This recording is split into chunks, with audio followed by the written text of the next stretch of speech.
આ ખોળિયામાંથી જીવ નીકળીને ગયો અને કાયા પડી હતી બાપુ. અને જીવ ને કાયા ઈ બે જોઈ શકતા હોય. જીવ કાયાને જોઈ શકતો હોય, કાયા જીવને જોતી હોય.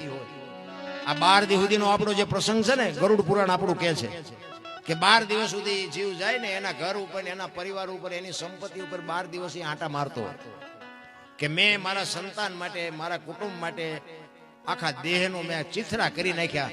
મારી પાછળ સારું કાર્ય મારા સંતાનો કેટલું કરે છે જોવા માટે પુણ્યદાન કરે છે, ગાયું કૂતરાને નાખે છે, હરિનું નામ લેવરાવે છે. એના માટે બાપુ 12 દિવસી જીવ ફરતો હોય. આપણું ગરુડ પુરાણ એવું કહે છે. એટલે પુરુષોત્તમ બાપુ એમ કહે છે કે જીવ જાય છે, કાયા પડી છે, અને જીવ કાયા એમ કહે છે કે દુનિયા મને દિવાળી મૂકી દે છે. જીવ એમ કહે છે હવે મારે રોકાવાય નહીં. એટલે એ વાણીમાં કે છે, કાયા બાપુ રોવે છે. જીવ કે હવે મારે રોકાવાય નહીં, મારો સમય થઈ ગયો. અમારે હમણાં ભજન પૂરા થાય પછી વ્યૂઝ જવાય ને, ટાઈમ પૂરો થાય પછી નીકળી જવાય. આપણે બધાને હવના ઘરે વ્યૂઝ આવવું પડે. આ બસ એવી જ છે આ જિંદગી. આ સમય પૂરો થાય એટલે પૂરું છે ભગવાન. એટલે જ ગંગા સતીએ બાપુ શ્વાસાનો હિસાબ માર્યો. 21,600 શ્વાસા તમારા મારા ગણવા હોય તો ગણી જોજો. 1 મિનિટના 15, 1 કલાકના 900, 12 કલાકના 10,800, 24 કલાકના 21,600 થાય. જેને ગણવા હોય ગણી જોજો. આ ગંગા સતીનો પરફેક્ટ હિસાબ.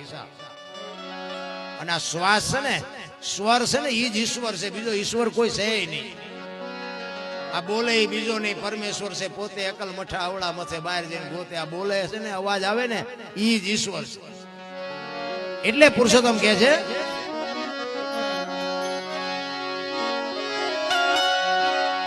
એ જી સિદ્ધને કરો છો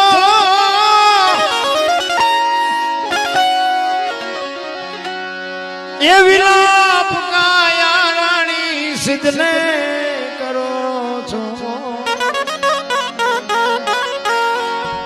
એ વિલાપ રે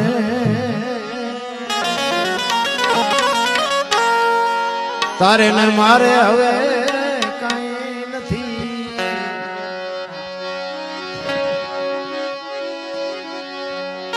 તારે ને મારે હવે કાંઈ નથી.